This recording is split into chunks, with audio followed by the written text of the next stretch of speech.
Al-Ayman TV. Bismillahirrahmanirrahim. Assalamualaikum warahmatullahi wabarakatuh.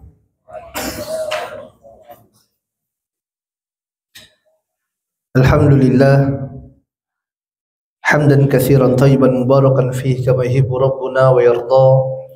Asyhadu an la ilaha illallah wahdahu la syarikalah wa asyhadu anna Muhammadan abduhu wa rasuluh. Allahumma shalli ala Muhammad wa ala ali Muhammad kama shallaita ala Ibrahim wa ala ali Ibrahim innaka Hamidum Majid.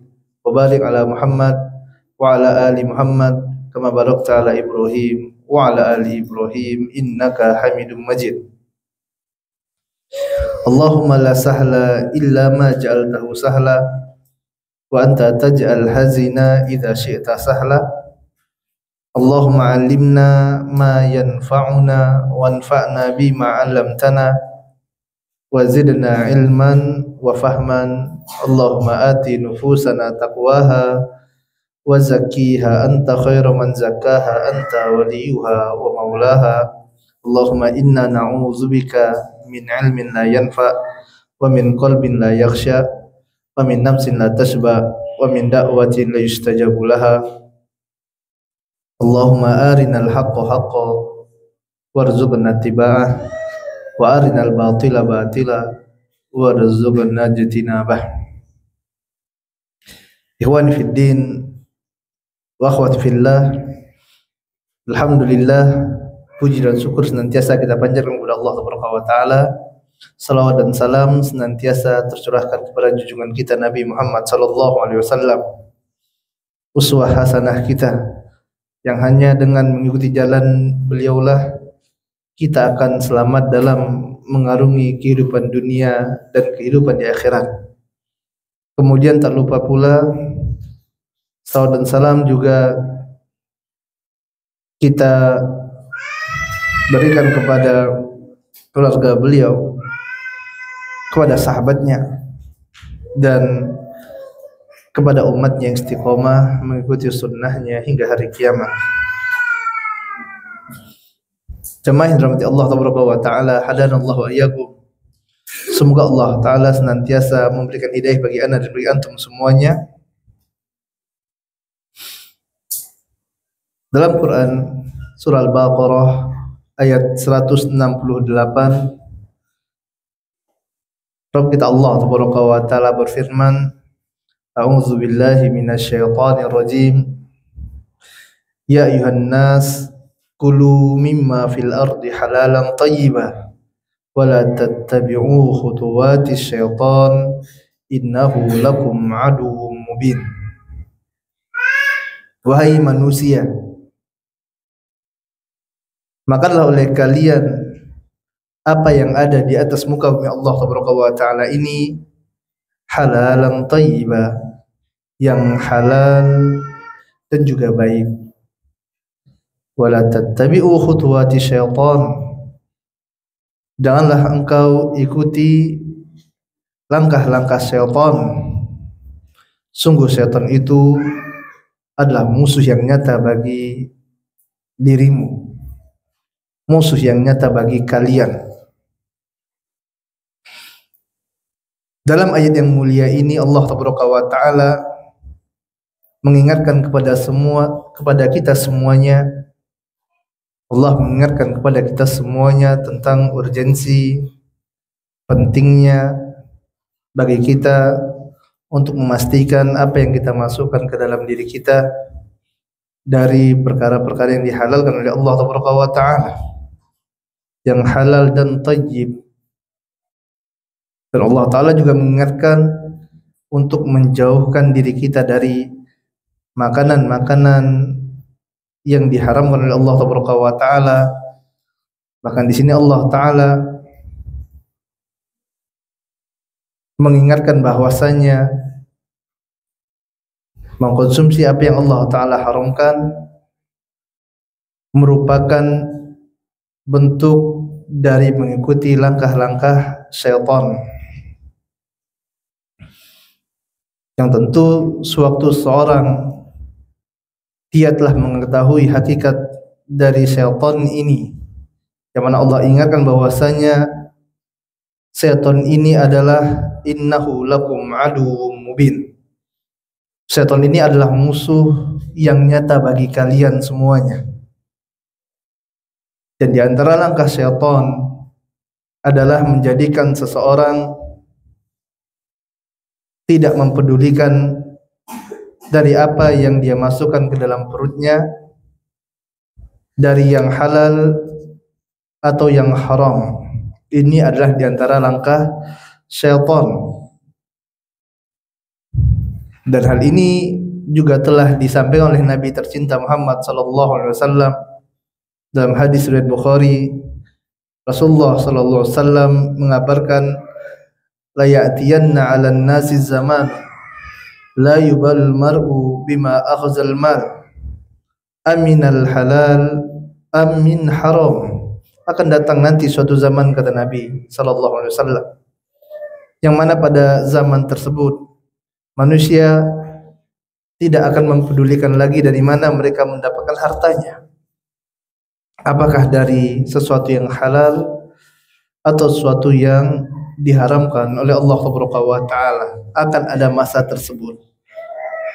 Dan benar apa yang disampaikan oleh Nabi tercinta Muhammad sallallahu alaihi wasallam. Kita dapati pada hari ini manusia begitu banyak mereka mengikuti khutuwati syaitan ini, mengikuti langkah-langkah syaitan dengan tidak mempedulikan apa yang mereka masukkan ke dalam perut mereka, tidak mempedulikan halal dan haram dari penghasilan yang mereka dapatkan. Dampak dari harta haram di antaranya adalah akan menjadikan seorang menjadi malas beribadah kepada Allah Subhanahu wa taala. Allah taala ciptakan manusia untuk beribadah.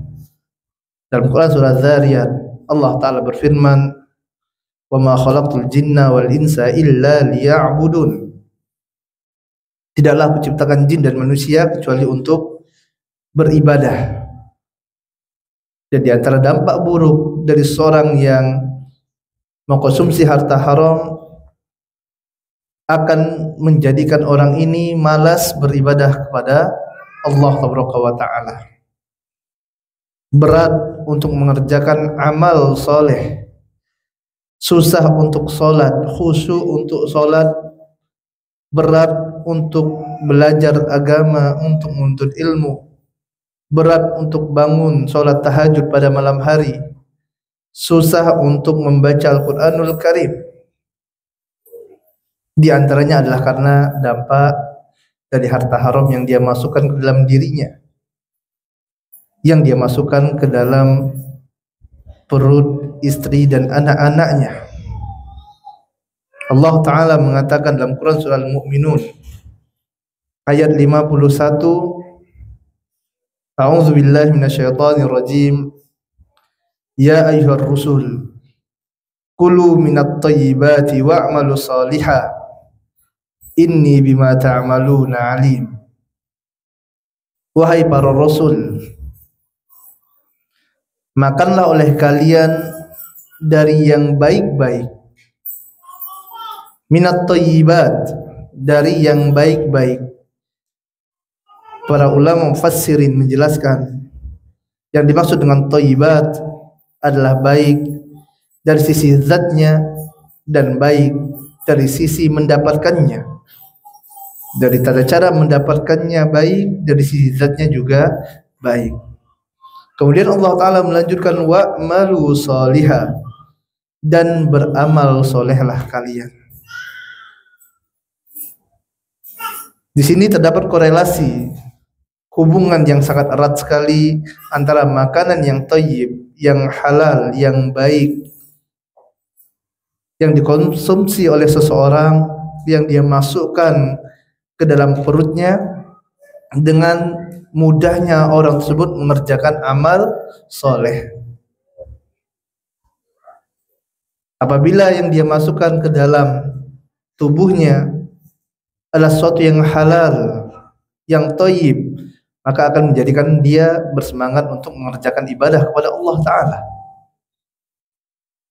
yang dia masukkan ke dalam perut istrinya adalah dari harta yang halal yang barokah, maka akan menjadikan istrinya mudah mengerjakan amal soleh. Yang dia masukkan dalam perut anak-anaknya adalah dari harta yang halal, maka akan menjadikan anak-anak ini anak-anak yang soleh, yang mudah mengerjakan ibadah kepada Allah Ta'ala. Sebaliknya, apabila yang dimasukkan adalah harta haram, maka akan menjauhkan dirinya dan keluarganya dari ketaatan kepada Allah Ta'ala. Oleh sebab itu, para salafun saleh, orang-orang soleh terdahulu, mereka sangat mewanti-wanti, sangat mewaspadai jangan sampai ada harta haram yang masuk ke dalam tubuhnya. Suatu ketika Abu Bakar Siddiq radhiyallahu ta'ala anhu pernah tanpa sengaja memasukkan ke dalam perutnya sesuatu yang diharamkan oleh Allah Ta'ala dikarenakan ketidaktahuannya. Abu Bakar Siddiq radhiyallahu ta'ala anhu menerima hadiah berupa makanan yang ternyata setelah dia masukkan makanan ini satu suapan ke dalam perutnya, orang yang memberikan hadiah barulah mengabarkan bahwasanya makanan yang barusan dikonsumsi oleh Amirul Mukminin Abu Bakar Siddiq radhiyallahu ta'ala anhu adalah makanan yang dia dapatkan dari hasil perdukunan. Maka mendapati hal ini, sahabat yang mulia ini pun segera memasukkan tangannya ke dalam mulutnya dan berupaya semaksimal mungkin untuk dapat memuntahkan makanan tersebut. Beliau coba berkali-kali, kemudian beliau minta diambilkan air, terus beliau upayakan hingga akhirnya dia pun berhasil mengeluarkan makanan yang hanya satu suap ini dari dalam perutnya radhiyallahu ta'ala anhu. Para sahabat yang lain yang melihat kejadian ini, mereka pun takjub dengan apa yang dilakukan oleh Abu Bakar Siddiq radhiyallahu ta'ala anhu. Padahal makanan yang dia masukkan hanyalah satu suapan saja. Maka Abu Bakar Siddiq radhiyallahu ta'ala anhu menjelaskan, hal ini aku lakukan karena aku pernah mendengar sabda Nabi sallallahu alaihi wasallam, innal lahma nabata minas suhtin fannaru aula bihi. Sesungguhnya daging yang tumbuh dari harta haram, maka api neraka yang berhak untuk melahapnya. Maka ini merupakan bentuk bagaimana para salafun saleh, orang-orang soleh, mereka sangat menjaga dirinya, sangat menjaga keluarganya dari mengkonsumsi apa yang Allah Ta'ala haramkan. Mereka sangat jaga agar tidak mereka masukkan ke dalam diri mereka dari perkara yang diharamkan oleh Allah Ta'ala. Jamaah yang dirahmati Allah Ta'ala, hadanallahu wa iyyakum. Semoga Allah Ta'ala berikan hidayah bagi ana dan bagi antum semuanya. Hukum asal dari suatu muamalah adalah mubah. Allah Ta'ala halalkan jual beli dan Allah haramkan riba. Jual beli muamalah hukum asalnya adalah halal kecuali terdapat unsur yang mengharamkannya. Para ulama menjelaskan ada 3 unsur yang mengharamkan suatu muamalah.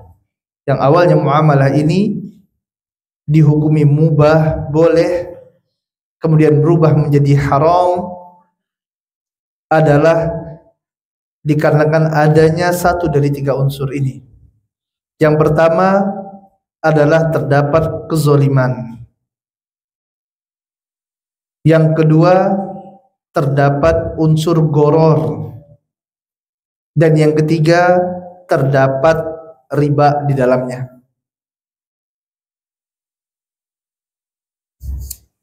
Dan pada kesempatan ini insya Allah kita akan membahas salah satunya, yaitu bentuk goror, yang mana bentuk goror ini adalah salah satu bentuk ataupun unsur yang menjadikan muamalah yang tadinya mubah halal, apabila dimasuki goror dalamnya menjadi muamalah yang diharamkan oleh Allah Taala.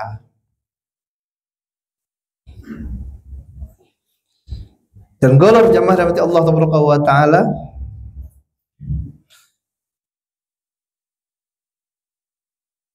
adalah ketidakjelasan. Apa yang tidak jelas? Setidaknya ada 3 hal yang tidak jelas dalam transaksi goror ini. Yang pertama adalah ketidakjelasan dalam akadnya. Yang kedua adalah ketidakjelasan dalam objeknya. Yang ketiga adalah ketidakjelasan dalam jangka waktu pembayarannya. Ini adalah 3 hal yang bisa menjadikan suatu transaksi menjadi diharamkan oleh Allah Taala. Walaupun kita katakan sebelumnya, kita ingatkan bahwasanya goror ini berbeda dengan riba. Riba mutlak diharamkan, akan tapi goror tidak mutlak diharamkan. Ada beberapa hal yang nantinya akan menjadikan goror ini masih diberikan pengecualian sehingga masih diperbolehkan. Di antaranya adalah jika gorongnya kecil, kata para ulama, maka ini diperbolehkan. Jika dia yang kedua menyangkut sesuatu yang merupakan hajat orang banyak, maka ini diperbolehkan. Akan tapi selain dari hal-hal yang demikian, maka goror ini masuk dalam perkara yang dilarang. Ketidakjelasan dalam akad. Contoh misalnya, ada 2 orang yang melakukan transaksi, si A dan si B. A menjual motor kepada si B, si A penjual, si B pembeli. A mengatakan, saya miliki motor dan saya ingin menjual motor saya ini. Kalau antum beli motor ini secara cash, harganya 10 juta.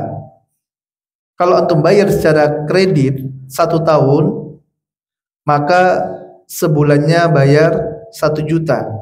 Artinya totalnya 12 juta. Kemudian si B katakan, oh taib, ana beli. Tanpa memilih satu dari 2 akad ini. Dia tidak mengatakan saya beli cash atau saya beli kredit. Maka ini adalah unsur goror yang pertama, yaitu goror dalam akad. Dia tidak jelas yang mana yang dia pilih. Kalau dia katakan saya beli cash, maka hilang unsur gorornya. Artinya dia bayar 10 juta. Atau jika dia katakan saya beli kredit, hilang unsur gorornya, jelas. Ini adalah contoh goror yang pertama. Goror dalam hal akad. Kemudian yang kedua adalah goror dalam objek akadnya. Dia bawa kotak berisi suatu benda. Kemudian dia katakan kepada temannya, saya ingin jual kepada Anda kotak ini, Anda cukup bayar kepada saya 50.000 rupiah. Sedangkan dia tidak mengetahui apa isi kotaknya. Kemudian dia beli. Taib, saya beli barang Anda yang dalam kotak ini seharga 50.000 rupiah. Terjadi akad transaksi. Maka ini adalah akad yang haram, yang dilarang. Tidak sah akadnya, yang berarti tidak terjadi perubahan kepemilikan. Uang masih milik si pembeli dan barang masih milik penjual. Kenapa? Ya karena akadnya akad yang fasid, akad yang rusak. Kenapa rusak? Karena ada unsur gharar di dalamnya. Si pembeli tidak mengetahui apa barang yang terdapat dalam kotak tadi. Spekulasinya besar. Bisa jadi dia untung. Ternyata dibuka kotak, isinya adalah handphone. Maka untung si pembeli. Tapi bisa juga sewaktu dia buka kotaknya, isinya hanya batu. Maka rugi si pembeli. Ini unsur ghararnya besar. Dan ini adalah contoh gharar dalam objek akad. Kemudian contoh yang ketiga, gharar dalam jangka waktu pembayaran.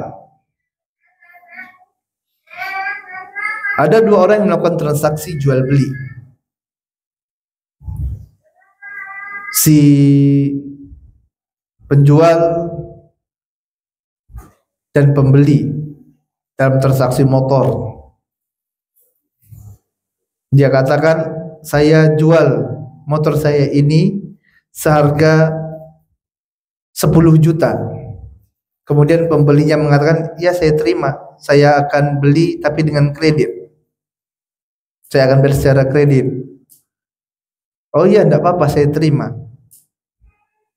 Kapan bayarnya kreditnya? Kapan-kapan selesai bayarnya. Waktu saya ada uang, saya bayar. Maka ini juga adalah terdapat unsur gharar di dalamnya. Gharar dalam jangka waktu pembayaran. Harusnya dia tetapkan, saya akan bayar selama 1 tahun. Cicilannya sekian, jelas. Kalau seandainya telah sampai batas waktu ternyata masih belum mampu, ya maka bisa diperbarui lagi akadnya. Dia sampaikan, saya masih belum mampu, saya masih ada, misalnya saya dapat musibah atau apa, sehingga minta ke lapangan dari orang yang memberikan pinjaman tadi. Ya, tapi harus ditetapkan waktunya untuk menghilangkan unsur gharar dari sisi jangka waktu pembayaran ini. Ini adalah 3 bentuk gharar. Selanjutnya, ikhwan fiddin wa akhwati fillah, hadanallahu wa iyyakum, semoga Allah taala memberikan kepada ana dan antum semuanya hidayah. Kita akan masuk pada pembahasan bentuk-bentuk bai' gharar pada masa jahiliyah. Dengan mengetahui bentuk akad transaksi gharar pada masa jahiliyah ini, ya maka mudah-mudahan dengannya Allah Ta'ala berikan kepada kita taufik untuk dapat memahami ya bentuk-bentuk gharar yang ada pada masa sekarang ini. Nah, tafadhal iqra. Bismillah, alhamdulillah, salatu wassalamu ala rasulillah wa ala alihi wa sahbihi wa sallam. Allahumma ighfir lana wa li walidayna wa li islamina wa li jami'il muslimina wal muslimat. Thumma qala al-mu'allif hafizahullah ta'ala, bentuk-bentuk bai' gharar pada masa jahiliyah. Nabi sallallahu alaihi wasallam melarang beberapa bentuk bai' pada masa itu yang merupakan warisan jahiliyah karena mengandung unsur gharar. Di antaranya yang pertama, bai' hasrah. Jual beli ini telah dikenal sejak zaman jahiliyah dan Nabi sallallahu alaihi wasallam telah melarangnya. An Abi Hurairah radhiyallahu anhu, nah Rasulullah sallallahu alaihi wasallam an bai'il hasrah. Diriwayatkan dari Abu Hurairah bahwasanya Nabi sallallahu alaihi wasallam melarang jual beli hasrah. Hadis riwayat Muslim. Para fuqaha berbeda penafsiran tentang maksud jual beli ini. Bai' hasrah yaitu penjual menggelar kain-kain yang dijualnya lalu mengatakan kepada calon pembeli, saya lemparkan batu ini ke atas, kain yang terkena batu itulah yang saya jual kepadamu dengan harga sekian. Jual beli ini mengandung unsur gharar pada objek barang. Bisa jadi batu mengenai kain yang harganya lebih mahal dari harga yang dipatok dan bisa jadi sebaliknya. Bai' hasrah yaitu penjual mengatakan kepada calon pembeli, saya jual tanah seumuran mulai dari tempat saya berdiri hingga tempat akhir jatuhnya batu yang saya lemparkan ini. Jual beli ini juga mengandung unsur gharar pada ukuran barang yang dijual. Bisa jadi batu jatuh pada jarak yang sangat jauh, dengan demikian pembeli untung karena membeli dengan harga lebih murah, dan bisa jadi sebaliknya.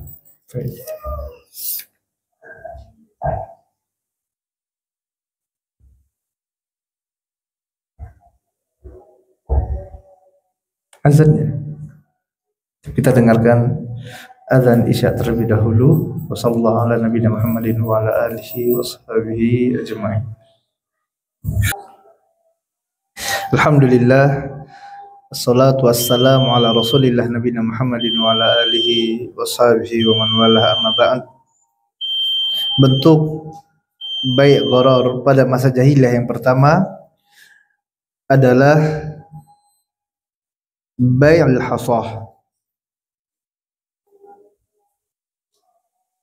yaitu bai'ul hasah. Dalil tentang larangan bai'ul hasah ini adalah hadis Nabi sallallahu alaihi wasallam yang diriwayatkan oleh Imam Muslim dari sahabat yang mulia Abu Hurairah radhiyallahu taala anhu. Nabi Hurairah radhiyallahu taala anhu, naha Rasulullah sallallahu alaihi wasallam an bai'il hasah. Adalah Nabi sallallahu alaihi wasallam melarang dari jual beli hasah. Apa yang dimaksud dengan jual beli hasah di sini? Dari mana bentuk gharar dari jual beli hasah? Para fuqaha menjelaskan tentang kaifiyat dari jual beli hasah ini. Yang pertama adalah jual beli hasah ini adalah jual beli, dia menggunakan objek batu yang nanti akan dilemparkan. Contoh yang pertama adalah si penjual menggelar barang dagangannya berupa kain. Dia gelar nih barang kainnya, jadi atas tanah ya dia gelar.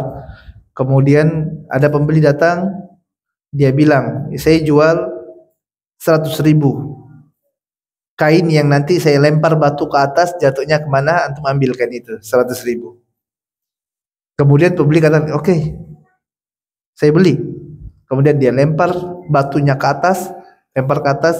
Di mana jatuhnya batu ini, maka itu adalah kain yang akan menjadi milik si pembeli tadi. Ini namanya bai'ul hasah, jual beli hasah. Ini spekulasinya tinggi, karena bisa jadi yang pertama pembeli akan untung. Sewaktu dilempar batunya jatuh pada kain yang harganya mahal. Namun di sisi yang lainnya bisa jadi nanti pembelinya rugi, karena bisa jadi juga batu ini jatuh pada kain yang harganya murah. Ya, maka ini adalah bentuk jual beli yang dilarang, dan ini dipraktikkan pada masa jahiliyah. Dilarang oleh Nabi sallallahu alaihi wasallam. Artinya sewaktu Nabi sallallahu alaihi wasallam melarangnya, akad transaksi ini adalah akad transaksi yang fasid. Jika dia fasid, maka tidak terjadi perpindahan kepemilikan, baik harta ataupun barang. Harta ini, uang ini masih milik pembeli dan barang masih milik penjual. Sewaktu uang tadi ada pada penjual, statusnya adalah ghasab, yaitu rampasan. Ini uang orang, dia bawa pulang ke rumah, dia makan, maka statusnya adalah harta haram. Kemudian contoh yang kedua dari bai'ul hasah adalah seorang yang melakukan akad transaksi jual beli tanah. Dia katakan, saya jual tanah 100 juta. Seberapa jauh, seberapa luas tanahnya? Seluas lemparan batu yang akan saya lempar ini. Saya lempar batunya di mana jatuh batu itu, maka dari tempat saya berpijak sampai batu itu, itulah tanah yang saya jual ini 100 juta. Dia kata oke, saya beli. Terjadi akad transaksi. Akhirnya dia lempar, ya. Dan sejauh mana batu itu, itulah yang menjadi barang yang menjadi objek jual beli ini tadi. Dan ini juga mengandung spekulasi yang tinggi. Ya ini goror. Kenapa? Ya karena bisa jadi lemparannya dekat. Kalau lemparannya dekat, maka rugi si pembeli tadi. Walaupun bisa juga lemparannya jauh, maka untung dia. Akan tapi yang seperti ini bukan masalah untung dan ruginya. Yang jadi permasalahan, ini merupakan akad transaksi yang diharamkan oleh Allah Taala. Dilarang oleh Nabi SAW, sebagaimana hadis riwayat Muslim tadi. Naha Rasulullah SAW an bai'il hasah. Nabi SAW melarang dari jual beli hasah ini. Maka sebagai seorang muslim yang beriman kepada Allah, beriman kepada Rasulullah SAW, beriman kepada hari akhir, maka sudah sepatutnya bagi kita semuanya apabila mendapat perintah dari Allah Taala, kita katakan sami'na wa ata'na. Kami dengar dan kami patuh. Wa ma atakumur rasulu fakhuzu wa ma nahakum anhu fantahu. Apa yang datang dari Rasul, perintah Rasul kerjakan, yang Rasul larang kita jauhi. Bukan masalah untung ruginya, bukan masalah berapa banyak harta yang akan kita dapatkan, akan tapi yang jadi masalah adalah perkara ini diharamkan oleh Allah Taala. Ini merupakan bentuk dari bai' gharar pada masa jahiliyah yang pertama. Nah, Assalamualaikum. Summa qala musannif hafizahullah ta'ala. Yang kedua, bai' mulamasah. Nabi sallallahu alaihi wasallam telah melarang jual beli ini sebagaimana diriwayatkan oleh Abu Sa'id Al-Khudri radhiyallahu anhu. Anna Rasulullah sallallahu alaihi wasallam naha 'anil mulamasah. Wal mulamasah lamsu sawbi la yanzuru ilayhi.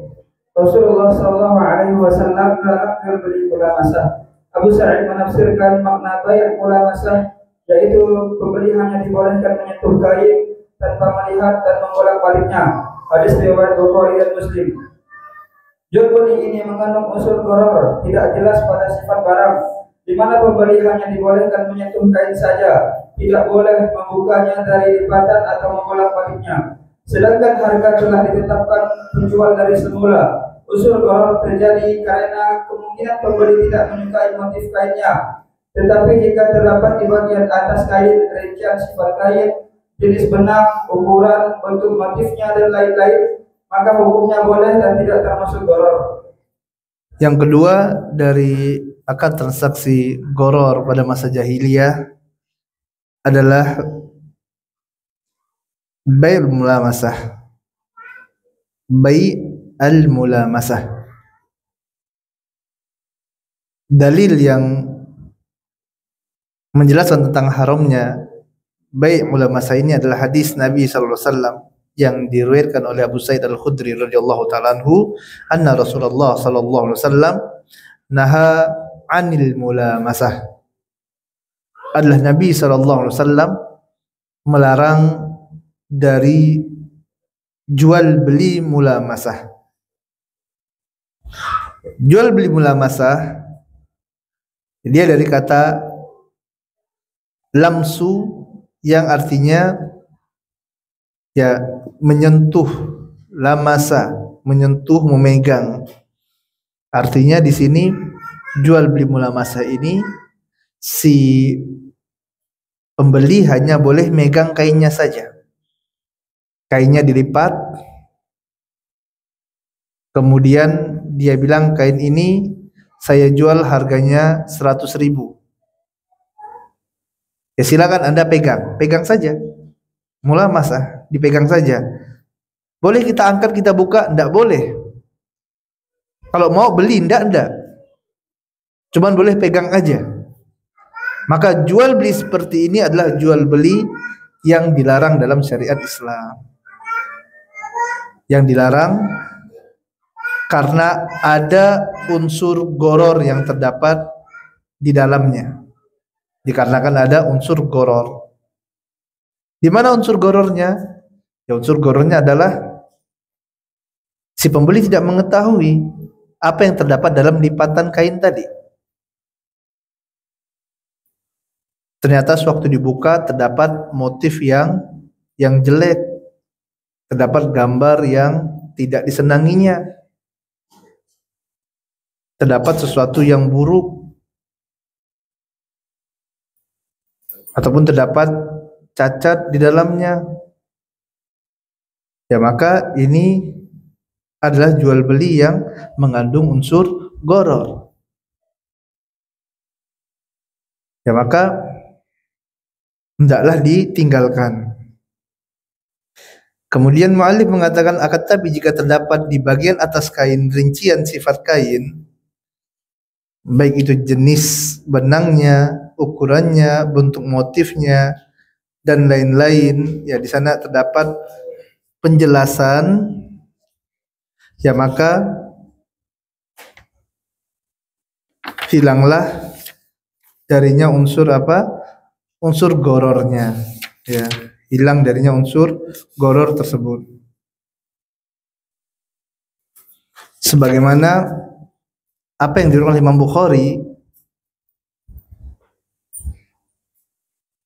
yang mana Nabi sallallahu alaihi wasallam bersabda, la tubashirul mar'atul mar'ata fatan'ataha di zawjiha ka'annahu yanzuru ilaiha. Janganlah seorang wanita yang dia berteman dengan wanita yang lainnya, kemudian dia sampaikan sifat-sifat wanita temannya tadi, ciri-cirinya kepada suaminya. Ka'annahu yanzuru ilaiha, seolah-olah suaminya tadi melihat langsung kepada wanita ini. Ya, ini tidak boleh. Jadi ada seorang wanita yang dia memiliki teman. Yang memiliki teman, dan ya wanita dengan wanita, ya dia buka mungkin buka kerudungnya atau membuka cadarnya. Ya. Kemudian si istri dia kabarkan kepada suaminya. Jadi dia kabarkan misalnya si fulanah itu rambutnya seperti ini, hidungnya seperti ini, matanya seperti ini, ada tai lalatnya, bibirnya seperti ini. Ya, dia kabarkan kepada suaminya. Kannahu yanzuru ilaiha, seolah-olah suaminya ini melihat wanita tadi. Maka ini dilarang dalam syariat.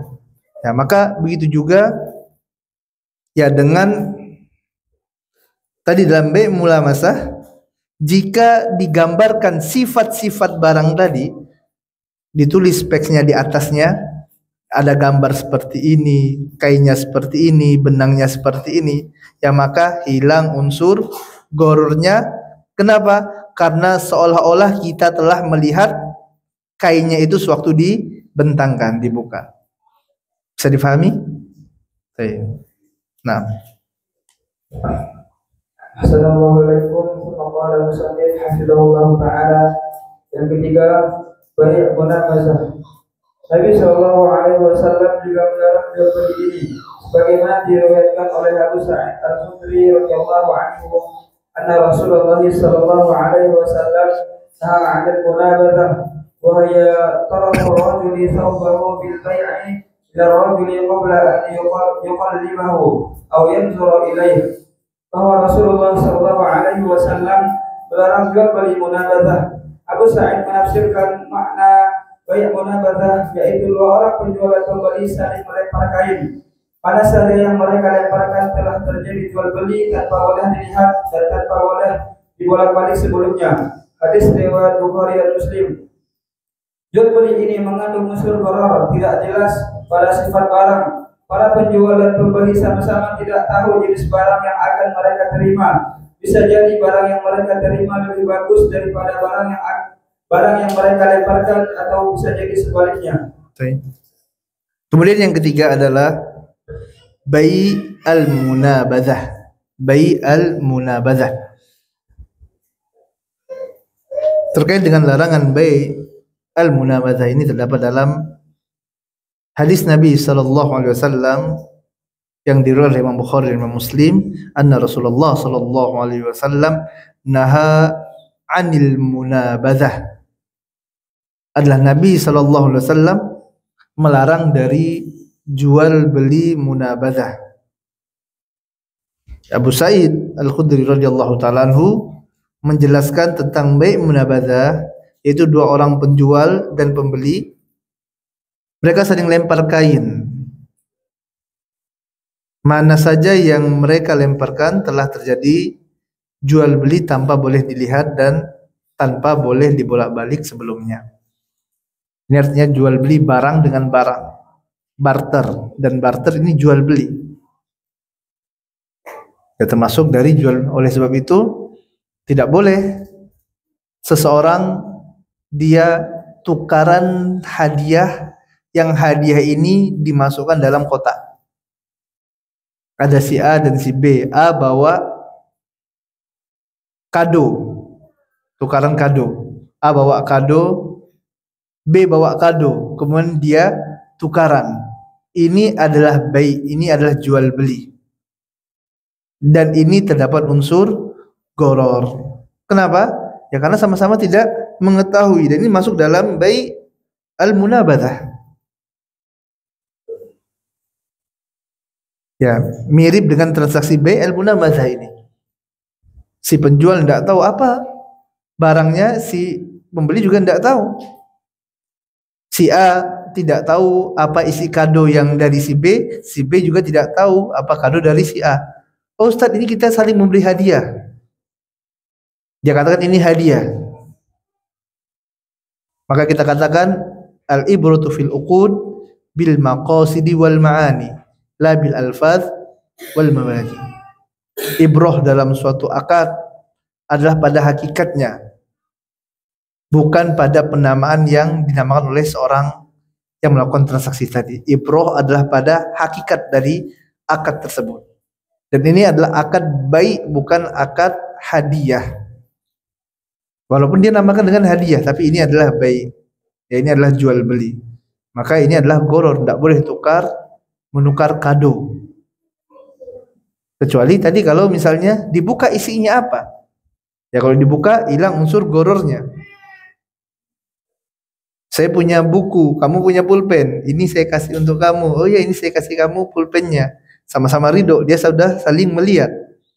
Memang tidak ada masalah. Tapi kalau dalam kotak, dalam bungkus, ya maka ini goror. Ustaz, kami saling ridho Ustaz. Yang memberikan kado ridho, si A yang beri kado ridho, si B yang memberikan kado juga ridho. Yang jadi masalah bukan ridho antara penjual dan pembeli ini. Yang jadi masalah adalah Allah tidak ridho dengan transaksi yang Anda lakukan tersebut. Kalau misalnya ridho bisa dijadikan alasan, maka kita katakan seorang pelacur dengan orang yang memakai jasanya, mereka juga saling ridho. Saling ridho. Dia bayar sekian, maka pelacur tadi ridho dan orang ini memakai jasanya juga ridho. Tapi apakah ini dihalalkan oleh Allah? Ini diharamkan oleh Allah Subhanahu wa taala. Orang yang melakukan transaksi akad pinjam meminjam di bank, akad ribawi, yang memberikan pinjaman ridho, yang minjam ridho. Tapi apakah Allah ridho? Jawabannya Allah tidak ridho, karena Allah halalkan jual beli dan Allah haramkan riba. Ini bai al-mudabadzah yang mengandung unsur gharar. Baik. Assalamualaikum. Maqala musannif hafizahullah taala. Yang keempat, bai hablul habalah. Jual beli ini dilarang juga oleh Nabi sallallahu alaihi wasallam sebagaimana diriwayatkan oleh Ibnu Umar radhiyallahu anhu, anna Rasulullah sallallahu alaihi wasallam naha an bai'i hablul habalah. bahwa Rasulullah Shallallahu Alaihi Wasallam melarang menjual habalul habalah. Hadis riwayat Bukhari dan Muslim. Para ulama berbeda penafsiran tentang jual beli ini. Menjual habalul habalah yaitu menjual janin dari janin yang ada di perut unta yang sedang hamil. Menjual habalul habalah yaitu menjual suatu barang dengan cara tidak tunai dengan jangka waktu hingga janin dari janin yang ada di perut unta yang hamil ini lahir. Kedua penafsiran di atas menunjukkan bahwa jual beli ini mengandung unsur gharar, tidak jelas. Penafsiran pertama, ketidakjelasan pada fisik barang. Penafsiran kedua, ketidakjelasan pada waktu pembayaran. Kemudian yang keempat adalah bai' habalul habalah. Bai' habalul habalah. Dalilnya adalah hadis Nabi sallallahu alaihi wasallam yang diriwayatkan oleh Imam Bukhari dan Imam Muslim, anna Rasulullah sallallahu alaihi wasallam naha an bai'i habalil habalah. Adalah Nabi sallallahu alaihi wasallam melarang dari jual beli habalul habalah ini. Para ulama khilaf tentang apa sih yang dimaksud dengan jual beli habalul habalah ini. Yang pertama adalah jual beli habalul habalah ini terkait dengan ma'qud alaih. Apa itu ma'qud alaih? Terkait dengan objek akadnya. Contohnya adalah dia katakan, saya akan beli anaknya, anak unta yang masih dalam kandungan ini. Jadi orang Arab itu di antara komoditi barang yang mereka sukai adalah unta. Dan unta harganya mahal. Biasanya unta, jika unta ini merupakan unta yang ngetop gitu ya. Ini waktu dia hamil, anaknya ini sudah ada yang pesan.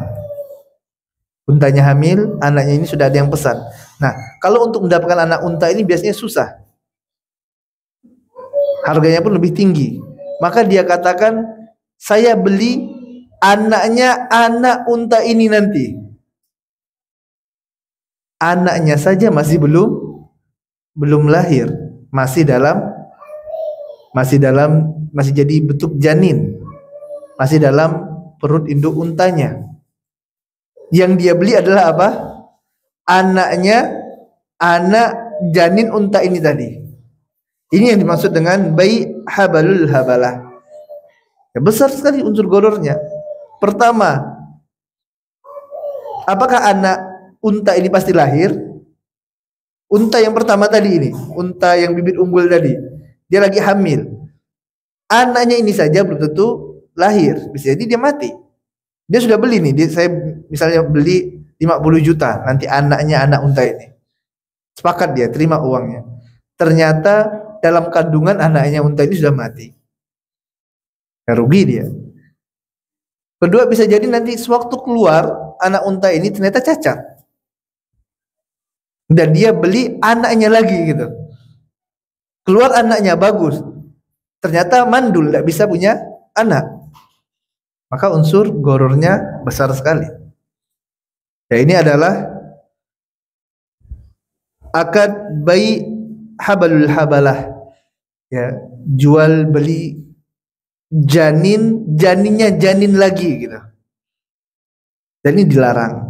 Ini penafsiran yang pertama yang dia berkaitan dengan ma'qud alaih, objek akadnya, yaitu janinnya tadi. Kemudian penafsiran yang kedua dari bai' habalul habalah adalah berkaitan dengan waktu. Si A beli barang dengan si B. Yang beli barang ini katakan, kapan? Ya, saya beli motor sama ya, si A beli motor dengan si B. Si A bilang, kapan kamu bayar motor ini?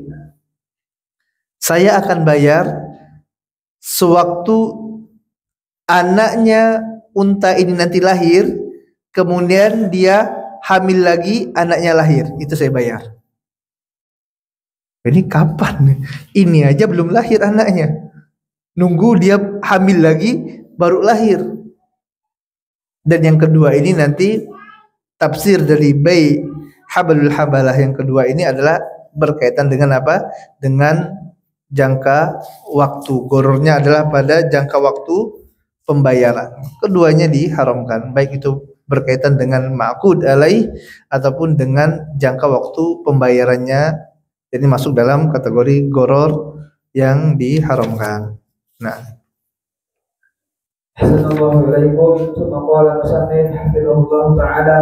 Yang kelima, bayar mawamin dan malaki. Sebuah asal melarang dua jual beli ini. Nuhya minal hayawani an salasatin anil mawamin wa malaqih wa habarul habalah. Fal mawamin ma fi butuni inasil ibil wal malaqih ma fi zuhuril jimal. Imam Malik meriwayatkan dari Sa'id bin Al-Musayyib, ia berkata, tiga bentuk jual beli hewan yang dilarang, mawamin, malaqih dan habalul habalah. Ia berkata, baik mawamin yaitu menjual janin unta yang masih berada dalam perut induknya. Baik malaqih yaitu menjual sperma yang berada dalam sulbi unta jantan. Hadis ini mursal. Jual beli ini jelas mengandung unsur goror pada objek barang yang dijual, karena janin dan sperma berada di dalam tubuh hewan yang tidak dapat dilihat. Bisa jadi janin dan spermanya unggul dan bisa jadi tidak. Kemudian yang kelima adalah bai madhamin dan malaqih. Bai madhamin wal malaqih. Dalilnya adalah dari hadis mursal, dari asar, nuhiya minal hayawani anis salasah, anil madhamin wal malaqih wa habalil habalah. Diriwayatkan dari Imam Malik, ya Imam Malik meriwayatkan dari Sa'id bin Musayyib, ya dari Sa'id bin Al-Musayyib, dia berkata ada tiga bentuk jual beli hewan yang dilarang. Ada tiga bentuk jual beli hewan yang dilarang. Pertama adalah madhamin, kedua malaqih, yang ketiga habalil habalah. Habalil habalah sudah kita bahas. Adapun yang dimaksud dengan madhamin yaitu janin hewannya masih berada di perut induk betina, masih di rahimnya gitu ya, masih dalam perut induk yang betina, kemudian dia sudah jual. Oh, nanti kalau sapi ini lahiran, anaknya saya yang beli harga sekian. Oh ya sepakat. Ya sepakat, terjadi akad transaksi, dia beli. Ternyata sewaktu keluar anak binatang ini cacat. Ya, akhirnya dia rugi. Atau bisa jadi memang keluar dari janin ini, dari perut induk betina ini adalah sapi ataupun binatang yang unggul, yang bagus. Maka dia untung. Ini goror. Ini madhamin. Adapun al-malaqih, janinnya masih dalam bentuk sperma. Artinya masih dalam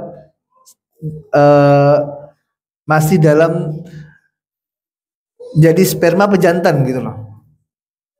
Belum hamil gitu. Belum kawin, masih dalam bentuk sperma, sudah dijual. Nanti hewan jantan ini kalau dia punya anak, anaknya saya beli harga sekian. Mungkin hewannya jago gitu kan, untanya unta yang bagus, atau kudanya kuda yang unggul.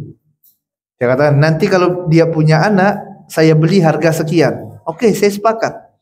Nah ini jual beli malaqih. Baik malaqih ini dilarang dalam syariat Islam karena termasuk jual beli yang mengandung unsur goror yang diharamkan.